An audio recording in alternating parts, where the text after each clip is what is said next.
À tous, j'espère que vous allez bien. On se retrouve aujourd'hui pour un nouveau cours de Pirkei Avot, qui en réalité est la suite du dernier. Donc on reprend la 5e Mishnah, la 19e Mishnah, excusez-moi, du 5e chapitre de Pirkei Avot. On va reprendre quand même rapidement la Mishnah.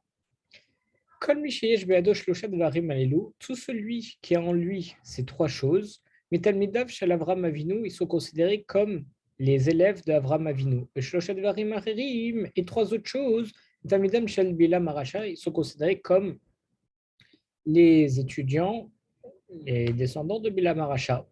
Aïn Tova ve'roach nemocha v'nefesh fatal mitamdash Avram Avinu.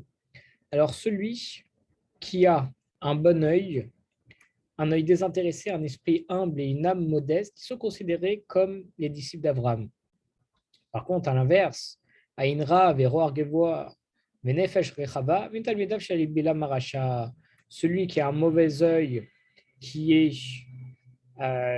qui a un esprit hautain et une âme avide, alors ils sont considérés comme les Talmidav de Bilam Aracha. Ma ben Talmidam chez Avram Avinu et Talmidam chez Bilam Aracha, c'est quoi la différence entre ceux de Avram et ceux de Bilam? Qu'est-ce que ça nous apporte? On nous donne les caractéristiques, mais on veut connaître les effets maintenant.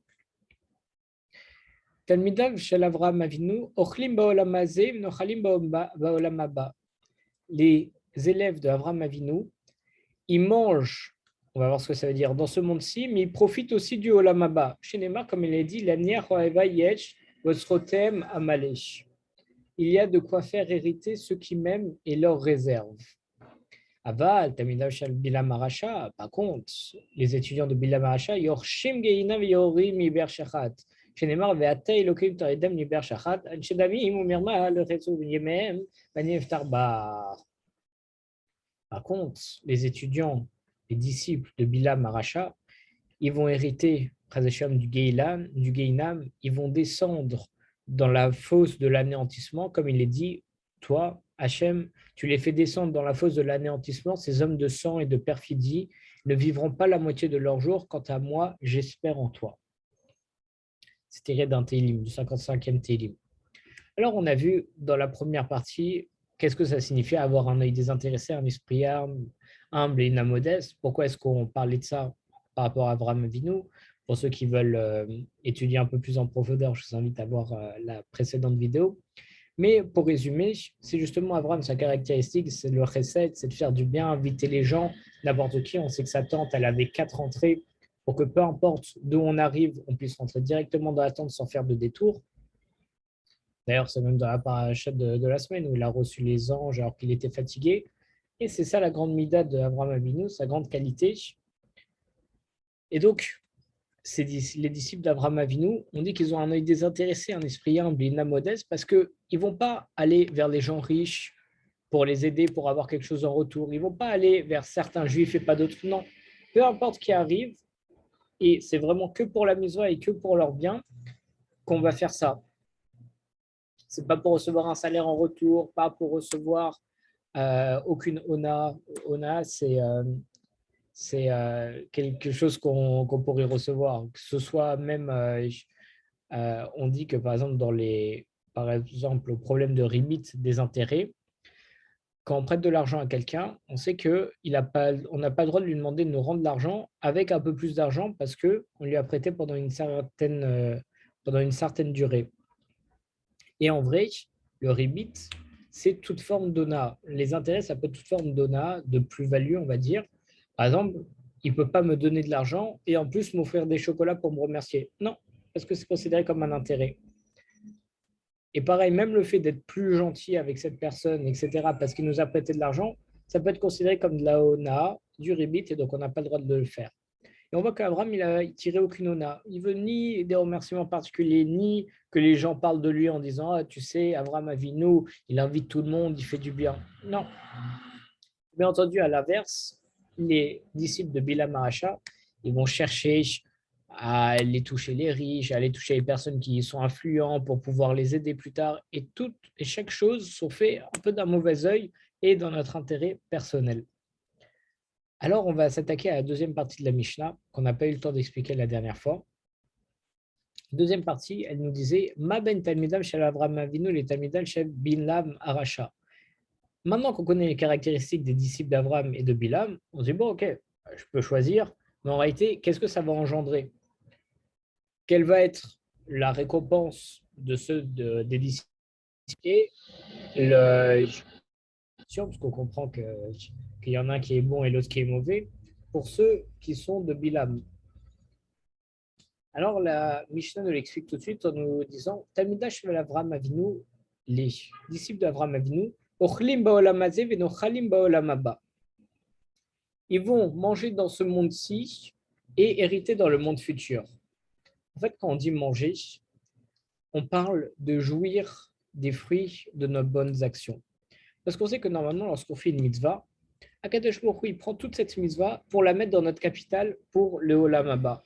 Et ce qui fait que la mitzvah qu'on fait ici, normalement, on n'a pas forcément de. On n'en jouit pas ici.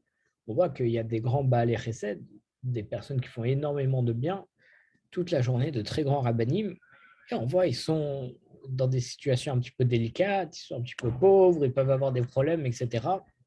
Donc on pourrait se dire, alors c'est ça, quelqu'un qui fait du bien, du chesed, qui donne son argent aux autres, alors Akadosh Baruch Hu, il leur envoie pas assez d'argent pour bien vivre, il les récompense pas, il les met pas dans une bonne situation. Et au contraire, même parfois ils ont des problèmes. On se dit non, ça donne pas envie d'être gentil. En réalité, c'est qu'Akadosh Baruch Hu, il préserve tout le capital mitzvah qu'on a pour le mettre dans le Olam Haba, dans le monde futur, parce que ça vaudra beaucoup plus dans le Olam Haba. Et pourquoi est-ce qu'on peut avoir des situations délicates, etc. Parce que justement, Dieu il veut nous retirer chaque avérote pour garder que les mitzvot et garder les mitzvot dans le Olam Haba pour qu'on ait le meilleur Olam Haba possible.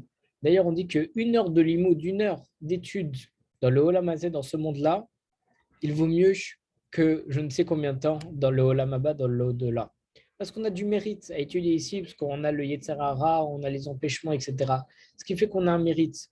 Et vaut mieux une heure passée ici à étudier plutôt que tout un Olam Haba. Donc on voit l'importance de ça. Et Akadosh Baruch Hu, il nous garde précieusement notre capital pour le monde futur. Mais non, on ne peut pas savoir. C'est comme si on a un grand trader qui vient nous voir, nous disant, regarde, là tu as de l'argent de côté, laisse-moi le prendre, le mettre sur cette action, et tu vas voir que dans quelques années, tu vas devenir riche grâce à ça. Et toi, tu ne t'y connais pas, tu ne sais pas vraiment comment ça marche et quoi que ce soit. Mais une chose est sûre, on peut lui faire confiance, parce que le trader, c'est un expert, et Akadosh Baruch Hu, c'est lui qui régit absolument tout, donc Kalva Homer a fortiori. Donc de même qu'on va donner nos actions aux traders, on ne va pas en profiter maintenant, mais on les aura plus tard, alors pour Akadosh Baruch Hu, on est prêt à donner tout le salaire de nos mitzvot pour qu'ils les utilisent pour plus tard. Mais là, ce qui est absolument extraordinaire, c'est que la Mishnah nous dit que ceux qui sont les disciples d'Avraham Avinu, ceux qui ont les trois caractéristiques prémentionnées, alors ils vont profiter du fruit de leurs bonnes actions en ayant le Olam Haba, mais aussi dans le Olam Hazeh, dans ce monde-ci. C'est-à-dire que si on fait tout d'un bon œil, qu'on fait d'un œil désintéressé, on a un esprit humble et une âme modeste, alors en plus de mériter le Olam Haba, Akadosh Baruch Hu, il nous envoie plein de bienfaits dans ce monde-ci. Donc c'est comme si le trader il vous disait, prends ton argent que tu as mis de côté, je vais les investir en bourse, mais tu gardes toujours cet argent sur toi, tu peux toujours l'utiliser. Ça ressemble à rien. Soit j'investis, je dis n'importe quoi, 1000 euros en bourse, et là pour l'instant je ne les ai pas, mais ça peut me rapporter de l'argent, ou en perdre. On va partir du principe que ça va nous rapporter de l'argent. Soit j'ai les 1000 euros dans ma poche, je peux les utiliser quand je veux, mais ça ne peut pas me rapporter de l'argent. Là, quand je vois au coup, dans cette Mishnah, il nous dit non. Si tu fais tout comme un disciple d'Avraham Avinu, tu mettras en capital les 1000 euros, ça va te rapporter de l'argent, mais en plus, tu les gardes sur toi et tu peux les utiliser. Et en les utilisant, ça ne va pas te retirer de ton capital. C'est fou. C'est totalement fou. C'est que tout est doublé et que tout peut être utilisable. C'est absolument extraordinaire. Et ça, justement, on le tire de Michelet, écrit par Shlomo Ameler, chez Neymar, comme il est écrit, il est écrit, excusez-moi, il y a de quoi faire hériter ceux qui m'aiment et leurs réserves, je les remplirai. Et c'est de là qu'on tire, il y a de quoi les faire hériter, hériter c'est le Olam Haba, et leurs réserves, je les remplirai, c'est-à-dire qu'il va nous donner encore plus. Et ça se base encore une fois sur une de nos Mishnayot préférées, qui est la première Mishnah du 5e chapitre de Pirkei Avot, il me semble, qui est mitzvah goret mitzvah. Une bonne action en engendre une autre. Tu fais une bonne action, tu en engendres une autre, Akadosh Baruch Hu, il te multiplie tout. Comme l'a dit dans Michelet, je vais remplir tes réserves. Donc on voit de là qu'il va à la fois nous mettre dans le Olam Hazé et dans le Olam Haba. Pourquoi? Parce qu'il parle de ceux qui aiment Akadosh Baruch Hu. Et ceux qui aiment Akadosh Baruch Hu, ceux qui se conduisent comme Abraham.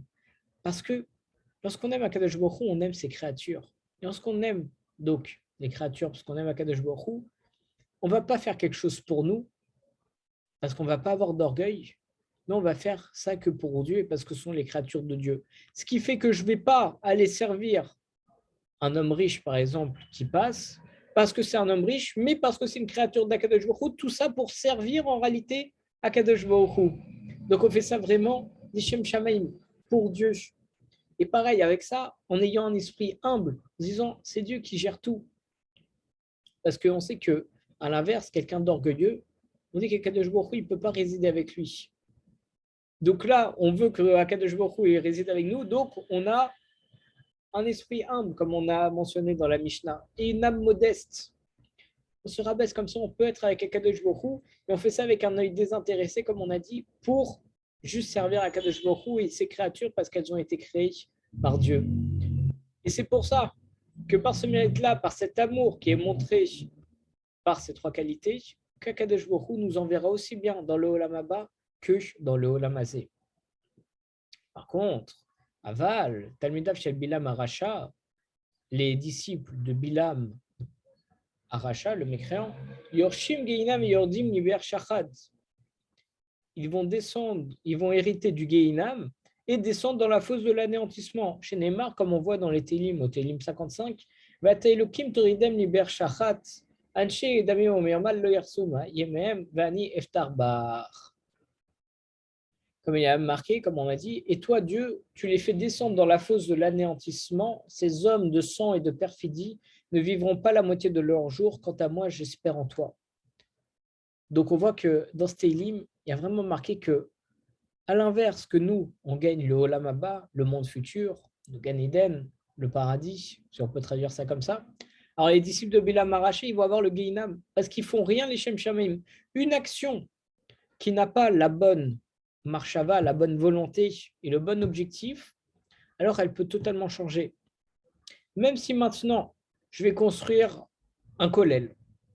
On se dit construire un kollel, c'est extraordinaire, c'est une très grande mitzvah, les gens ils vont pouvoir venir étudier, on a le mérite de leur étude, etc. Si je construis le kollel pour faire des mitzvot, pour aider les gens à étudier, etc., alors là, c'est une mitzvah extraordinaire. Mais si je construis un kollel pour pouvoir gagner de l'argent sur les kollel man, grâce à des dons, faire des reçus serfa, et tout, en réalité, un peu changé en mauvais.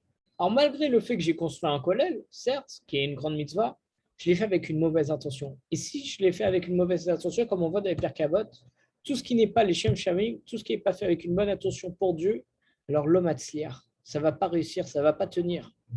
Ça n'a pas de bon fondement. Donc c'est pour ça, même si les disciples de Bilam Aracha, on pense qu'ils font de bonnes actions, oui, ils vont inviter des personnes à venir chez eux, les rassasier, etc. Mais s'ils font ça juste pour avoir une bonne renommée derrière, pour que tout le monde dise, oh regarde cette personne, il l'invite, etc. Et on fait ça par ga'ava, par orgueil, alors Akadosh Baruch Hu, il ne leur compte pas comme une mitzvah. Et si on ne fait pas les mitzvot et que derrière, même c'est une avéra d'être orgueilleux, alors si Chazé Shalom, on a plus d'avérotes que de mitzvot, ce qui nous attend, Chazé Shalom, c'est le Geinam, c'est l'enfer, entre guillemets, dans le monde futur. Et on dit qu'on va descendre dans la fosse de l'anéantissement. Pourquoi la fosse de l'anéantissement? Parce que on dit, celui qui court derrière les honneurs, l'honneur le fuit. Celui qui fuit les honneurs, l'honneur le poursuit. Donc là, ceux qui vont chercher les honneurs, la bonne renommée, etc., alors Kadosh Baruch Hu, il va les faire descendre, il va les rabaisser dans la fosse de l'anéantissement, tout en bas. On les considère même comme des hommes de sang et de perfidie. Et ils ne vont pas vivre la moitié de leur jour parce qu'étant donné qu'ils n'ont pas assez de mitzvot, Chas Shalom, alors, ils ils risquent de mourir prématurément. Et on voit d'ailleurs dans le traité Brachot d'Avav, il me semble, il a marqué comment ça se fait qu'il y a des gens qui sont tzadikim, mais qui ont des soucis, il y a des rechaim qui vont très bien. On dit, puisqu'on parle de tzadikim, fils de tzadikim, ou bien tzadikim, fils de rechaim, et rechaim, fils de tzadikim ou de rechaim. En gros, un juste qui est fils de juste, alors il a le mérite de ses pères, et par ça, s'il est juste, Akadosh Baruch Hu, il lui envoie que des bonnes choses. Mais un juste fils de mécréant, alors il n'a pas de quoi s'appuyer sur le mérite de ses pères, et c'est beaucoup plus compliqué, mais il doit aussi remplacer leur donner aussi du mérite, et donc il y a un plus gros travail à faire, et c'est pour ça qu'ils peuvent avoir une vie un petit peu compliquée. Et c'est qui les Rechaim qu'on voit que parfois ils ont une très belle vie? Ce sont les Rechaim, fils de Tzadikim, quand ils ont le mérite de leur père sur qui s'appuyer. Et par contre, à l'inverse, les Rechaim, fils de Rechaim, alors soit Akadosh Baruch Hu, il leur envoie des bonnes choses dans leur vie ici, dans le Olam Hazé, mais pour que justement ils consomment tout leur capital mitzvah comme on a vu avant, entre guillemets, ils consomment tout leur argent, pour que venus au Olam Haba, ils n'aient plus rien, et donc ils aillent au Gehinam. Ou bien, comme dit la Gemara, les Rechaim, fils de Rechaim, ils finiront de toute façon au Gehinam. Donc voilà une des explications pour lesquelles ils hériteront du Gehinam, même si on fait une bonne action, si on a la mauvaise marchava, la mauvaise pensée, la mauvaise volonté derrière l'action, alors ça ne peut pas réussir. Donc pour reprendre le Pirkei Avot en entier, on voit que les disciples d'Abraham Avinu, ils ont trois caractéristiques. Un œil désintéressé, un esprit humble et une âme modeste. À l'inverse des disciples de Bilam Aracha, qui eux ont un œil envieux, un esprit hautain et une âme avide. Et justement, qu'est-ce que ça nous amène, ces caractéristiques? C'est que ceux qui suivent Abraham Avinu, alors ils auront à la fois le Olam Haba et le Olam Hazé. Comme on dit, Agmara, il aura deux tables devant lui. Ça veut dire quoi deux tables devant lui? C'est qu'il profite à la fois de la table du Olam Hazé, mais aussi de la table du Olam Haba. Alors que normalement, on n'en a qu'une seule. Soit on profite à fond de ce monde-ci, entre guillemets, soit on aura toute la table dressée au Olam Haba. Et donc, à l'inverse, ceux qui suivent Bilam Aracha, qui ont des mauvaises intentions, qui cherchent la renommée, qui ont un œil envieux, un esprit hautain, dans ce cas-là, eux, Chaz v'Shalom, ils sont voués à aller au Gehinam, parce qu'Akadosh Baruch Hu, il ne peut pas supporter ça. Et c'est à l'inverse, même si ce sont des mitzvot, c'est toujours avec des mauvaises volontés. C'est pour ça que Bezrat Hashem, on a toujours le mérite d'être descendant d'Avraham Avinu, comme on dit dans la première bracha de la Hamida, Eloké Avraham, Eloké Yitzhak, Eloké Yaakov, on rappelle le mérite de nos pères pour dire qu'on est ses descendants, leurs descendants. Et d'ailleurs, c'est la seule bracha dans la Hamida, si on n'a pas la kavana nécessaire, si on ne se concentre pas assez en la disant, alors on doit recommencer toute la Hamida parce qu'elle est psoula. Elle n'est pas cachère. Entendu, aujourd'hui, question de kavanot, c'est très compliqué, c'est pas du tout comme avant. Comme on voit même dans la Mishnah, il me semble que c'est le 5e chapitre du traité de Brachot, où on dit dans la Mishnah de Koved Rosh, on dit même que Chassidim Arishonim Ayushomim Sha'achat Mifnei Atfila. Les anciens, ils étudiaient, ils se posaient pour se concentrer, ils méditaient, si vous voulez, 1 heure avant la tfila, tellement ils devaient se mettre dans la tfila pour avoir les kavanom nécessaires, etc. Et d'ailleurs, il y a plein de lois qui régissent ça. On dit même, si on veut étudier avant, on doit s'arrêter que sur une halakha psuka, une halakha qui est tranchée. Parce que si je ne m'arrête pas sur une halakha tranchée, alors je vais me poser des questions. Pendant la tfila, je vais me dire, mais peut-être que c'est ça la réponse, ou ça, ou ça, ou ça. Et justement, ça va me perturber dans la tfila. C'est pour ça qu'il y a plein de lois qui le régissent. Mais en tout cas, voilà, on ait le mérite, on se repose sur le mérite de nos pères, comme on a dit 2 fois dans ce cours, et que, donc à la fois pour avoir le mérite de nos pères pour pouvoir augmenter, et aussi pour faire comme eux, que Bezrat Hashem, ça nous apporte aussi bien le Olam Hazé que le Olam Haba. Chazak U'Baruch.